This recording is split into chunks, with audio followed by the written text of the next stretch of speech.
that scientists today know more about the universe than our brain.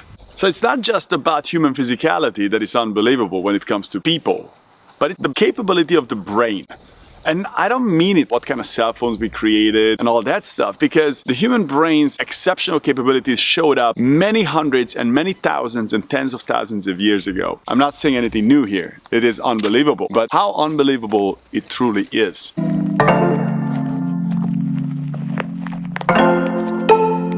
So memorizing capability is something that, is very specific for human beings. We can really memorize a lot of different kinds of stuff. So let's look at the modern memorization. Rappers are actually, interestingly enough, are the folks who are forced to memorize a lot of lyrics. Rap doesn't really work unless it's specific and it's very precise. So 50 Cent, he actually wrote about 100 songs. Each of his rap songs contain about 60 lines of lyrics. That comes out to be about 6,000 lines, which is quite a bit to memorize, right? Now, but let's go back a little bit further. Think about this. We all study Homer.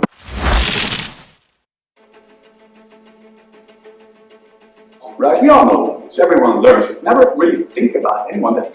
Okay, so back then people didn't write down the things, the poems, the stories, right? So just for the Iliad and the Odyssey, Homer had to memorize 27,000 plus lines. So it's extraordinary what we can memorize with our brain. Why is this relevant to us? Why am I telling you this? It's because 1% of the human genome change takes 100,000 years. That means the genes that you possess inside of yourself today has the same capabilities. What you have here, right now in your body, has the same capabilities. There's no real difference genetically between you or an aboriginal or whoever. So whatever is inside of you, it's unbelievable. So there are some major capabilities. Now, I'm a life theorist. I never did. I've been... If something is a possibility, let's see what I can do with it myself. Because this is not theory. This is possible to do. I experienced it first time. Through my clients, I also do the same thing. I always set out the highest expectations towards my clients. Because what can happen is magic. Now, throughout my past 30 years, analyzing, assessing thousands of people, all shapes and sizes, there was something that I realized what's going on in our mind. We all focusing and specializing. We're specializing. Heart surgeons specialize on a particular thing. We learn more and more and more about less and less and less aspect of life itself. So much so that most people feel insecure about their own interests. They have a career, they have one thing they do, and they are almost scared to tell about any of their other interests to anyone else. But that's very abnormal for us as human beings. Right up until recent times, the idea of the Renaissance men is what was appreciated amongst everyone. Leonardo da Vinci, who was an extraordinary inventor, scientist, painter, sculptor, an amazing specimen who was able to bend metal rods with his bare arms, which that was the only thing that supposedly he was bragging about all the time. Not about his paintings, sculpting, inventions, about that he could bend metal rods. If you think about someone like Einstein, for example, we all know he was an amazing physicist, but many people are not aware that understandings and research in economics also affected the way how we live today. He was an extraordinary violinist as well. He was holding concerts once in a while. He was that good at violin. Now think about today.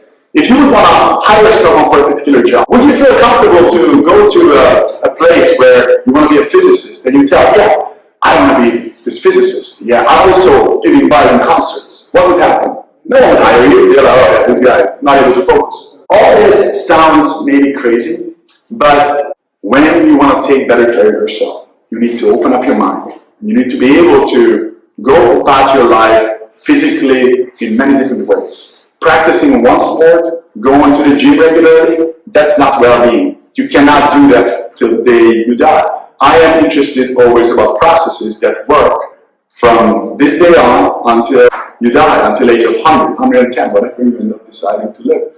These processes all can work. If you put all of these skills, survival skills, into practice, and you work on your mind differently, and you go towards your desires, now that's the whole package itself contributes a very vital, very capable human being. Single ideologies, single processes don't ever work. And when people work on themselves this way, What we do, we are changing the world from inside out. Because when you're like that, when you're this very holistic, complete human being who accesses a big percentage of your genetic DNA, that's when we can create something that's exciting for us. Thank you very much. This is basically what I wanted to kind of throw out there for you. So there you go. So this is one of my favorite subjects to talk about. Whenever I teach a seminar or a lecture, I love talking about the hidden capabilities of human beings, and not just modern human beings. Modern human beings' capabilities are pretty obvious when it comes to what we can do with our brain due to technology. But there's more to that capability, because this capability showed up way before any technology showed up. There's more to our brain than just computers and cell phones and inventions. There's more to it. That's for liking, and beside that is the subscription bottle. Jesus. Subscription button. Somewhere around there, I think. Ciao, thanks for watching.